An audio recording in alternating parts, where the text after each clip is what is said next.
So General Milley, whom I like, is under fire for saying some things that go, oh my God, what? What'd he say? We're not watching the whole thing. I just really wanted to watch this one spot. Like, what's going on? What did General Milley say? Is he being the turd ball that everyone is saying he is? Because I've watched General Milley before. And there is a big difference between how he acts with this new administration versus how he has acted with the previous administration. At the So Too, when dealing with Trump, it's very personable. It is a loving handshake, a mutual respect of I stand in strength, Trump stands in strength. It's like, oh, okay, that's good. So we see Biden So Too, there is no mutual respect. You see him kind of curved down, but he's a military guy, so it's not natural, but he tries to make himself small, slightly. So he's trying to please, but he's still standing, even though he was ignored and brushed off by Biden. I was like, okay. And then you see him do the same kind of thing when Austin comes to the Pentagon for the first time to be sworn in. And that's important because now you have a pattern of someone's behavior. So when we watch this. Chairman, Mr. Secretary, why was Lieutenant Colonel Matthew Lohmeyer relieved of his command? It was a decision made by his chain of command, and typically those decisions are made based upon either having confidence or a lack of confidence. This issue is under investigation by the IG, and so I won't comment any further on that. So we see some tight-lippedness in the jaw, and it comes more through the jaw than it does through the lips on Austin. Previous discussions with service members and particularly officers, I would hear about complaints over parts not arriving on time, long deployments, and in my more recent discussions with those officers, the number one issue that they raised to me with concern, often unable to speak publicly for fear of the type of retribution that Lieutenant Colonel Lohmeyer faced, they say that your stand down regarding extremism did not help our military, it hurt the military. And I want to share with you that perspective, that it caused service members to otherize one another. It impaired group cohesion. And interesting to me is that I've heard those sentiments most frequently from units that are majority-minority, that this was not particularly helpful. So I wanted to give you the opportunity to maybe share with us more specificity regarding the definitions that seem to be a challenge when Ms. Hartzler was asking questions. How should the Department of Defense think about critical race theory?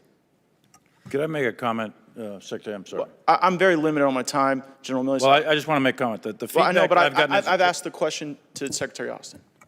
I don't know what the issue. So now we don't see him and we don't see their faces in this. Can I make a comment? He's interrupting. He's not being respectful to Congress, or I should say Matt Gaetz. Can I make a comment? I just want to make a comment. So we have a behavior prior of being very respectful to the civilian government. And now the behavior is gone, or I should say absent, at least in this arena. And one final point, and thanks for your anecdotal input, but I would say that I have gotten 10 times that amount of input, 50 times that amount of input on the other side that have said, hey, we're glad to have had the ability to have a conversation with ourselves and with our leadership. And that's what we need to make sure again, that we remain reclaiming my a time, cohesive Mr. Secretary, organization. it may be that you're receiving that input in the ratios you describe because it was your directive.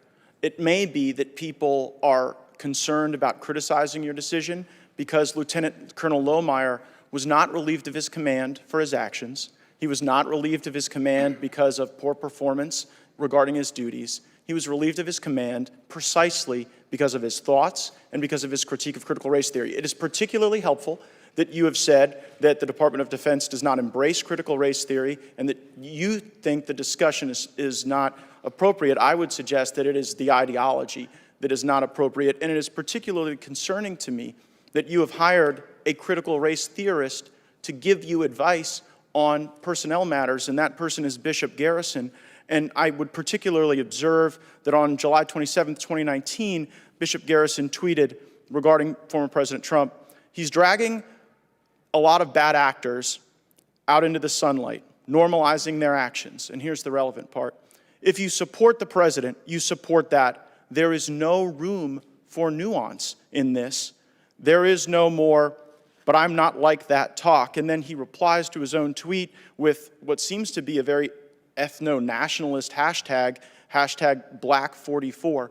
Could you enlighten us as to what advice Mr. Garrison has given you, and are you concerned that while you testify publicly to our committee that the department doesn't embrace critical race theory, you have hired someone who is precisely a critical race theorist? This is the first I've ever heard. So what do we see? I'm going to feign stupidity on my face. What? How can I squish my face around to look like I'm confused? That's your first thought that, oh, this guy is not legit. How can I be deceptive? Mr. Garrison be described as a critical race theorist. So this is new. And I'm sure did you that review he his would. tweets before you hired him, personally? Pardon me? Did you review? Now, remember what I love to sit there and say about people who want questions repeated. It's time to think. What'd you say? Huh? Say it again so I can think of a lie. Excuse me? You see his hand. He's put his hand down on the paper. And when he says, excuse me, he twists it slightly down, giving more pressure down. You could see that's stress. That's the stress coming through. His tweets before you hired him? I did not personally review his tweets. I would just. I did not personally review his tweets. He points at himself. Okay? So apparently they were reviewed. And just like any good little rat, well, I didn't do it. And you see his hand do like a little pump action, his little fingers. There's stress. There's more and more stress. He's a really bad liar. It's actually quite sad. This is called lying by omittance. Ask that maybe that be helpful. Is there anything you can share in just these final seconds regarding? You see that breath come in right before it cuts?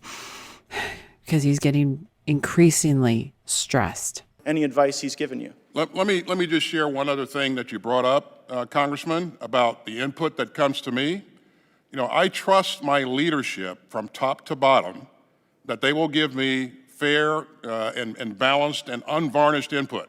And for you to say that people are telling me what they want to what I want to hear, I get it, but I'm smart enough to know that does happen. Yeah. You know, maybe they're telling you what you want to hear. Well, I don't know that they even know what I want to hear. Time has expired. I would like to yield some of my time to General Milley because I know that he had some comments that he wanted to make when Representative Gates was talking, as well as Mr. Waltz, about a similar subject of the stand down and race theory. Would you like a minute or so to comment on that? Do you remember what your line of questioning or thought was there? Sure. First of all, Sure. Mm-hmm. General Milley, who apparently was taking notes if you saw it on the sideline, taking notes. on the issue of critical race theory, et cetera, I'll obviously have to get much smarter on whatever the theory is. So you watch him as he have to get much smarter on what the theory is, and you see him literally throw it away from himself, like pushing it away, get away, whatever it is, get it away. It doesn't even want to look at it as well. So you get the hand movement and you get the eyes and the head going in the opposite direction of it too, like, ugh. And why would someone do that? One, you're mentally associated with it and you're trying to get it away from yourself. Two, you don't like it and you're trying to get away from yourself. But I do think Now, I love this little hand movement. Everybody thinks it's like the sign of a cabal, but it's not. It may be in some cultures, I don't know. But in generally speaking, this is just more like, the brain is engaged and it's very gated, but it's like quantum thinking. it's important, actually, for those of us in uniform to be open-minded and be widely read. And the United States Military Academy And you see the tapping as he's thinking out this response. This is a very calculated response. We'll go into that after. is a university, and it is important that we train and we understand. And I want to understand white rage, and I'm white, and I want to understand it. So I want to understand white rage, and I'm white, and I want to understand it. It's almost like you see like glee in his face as he does it. His eyes, you can see his little puffiness under his eye clench in with like a little tiny smile. I want to understand white rage, and I'm white. Like, why are you smiling? Why is there glee on your face over this? what is it that caused thousands of people to assault this building and try to overturn the Constitution of the United States of America? What caused that? I want to find that out. I want to maintain an open mind here, and I do want to. So now we actually see he doesn't have to think that part of the response out. Why did these people attack this building? That is a truth in his mind. He wants that. He doesn't even have to quantum think that one. He doesn't smile about it. There's no hint of a smile. There's feigned anger. Feigned anger on something that happened on the 6th. And he wants to understand what's happening. He's using his words. Remember, this is a calculated response. Analyze it. It's important that we understand that because our soldiers, sailors, airmen, Marines, and Guardians, they come from the American people. So it is important that the leaders, now and in the future, do understand it. I've read Mao Zedong. I've read Karl Marx. I've read Lenin. That doesn't make me a communist. So what is wrong? So he goes through the books that he's read. He doesn't have to quantum think that one. I've read this. But if you notice the context of it, I'm throwing out libtard books that you should respect because you're all, got Mao hanging on your walls or some kind of Chinese money in your pocket. That doesn't make me a communist, but I want to understand it. So you've thrown the dogs a bone. The dogs don't want to reject the bone. They're not going to sit there and do that because they've all read them books and they worship it. And then you're going to circle back to the whole thing. We need to understand. The leaders in the future need to understand. With understanding, having some situational understanding about the country for which we are here to defend. And I personally find it offensive that we are accusing the United States military, our general officers, our commissioned, non-commissioned officers, of being, quote, woke or something else because we're studying some theories that are out there. That was started at Harvard Law School years ago, and it proposed that there were laws in the United States, antebellum laws prior to the Civil War, that led to a power differential with African Americans that were 3/4 of a human being when this country was formed. And then we had a Civil War and Emancipation Proclamation to change it. And we brought it up to the Civil Rights Act in 1964. It took another 100 years to change that. So look I do want to know. And I respect your service, and you and I are both Green Berets. But I want to know. And it matters to our military and the discipline and cohesion of this military.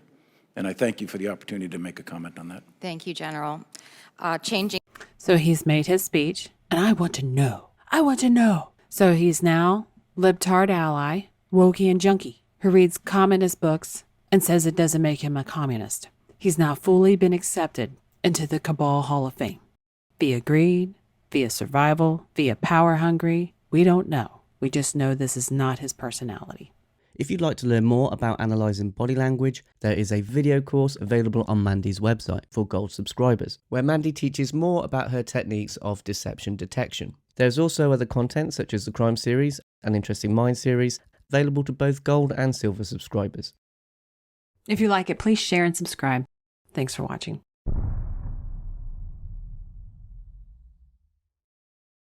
I would like to thank the sponsor of this video, Fero.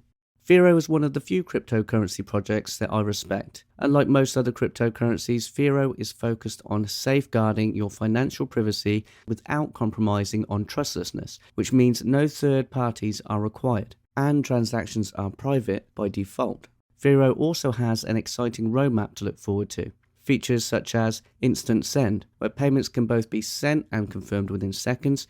There's also Elysium, which adds tokenization functionality similar to Ethereum, but it also enables these assets to enjoy Fero's privacy technology. There's many more things on the roadmap, and if you'd like to learn more, head over to fero.org.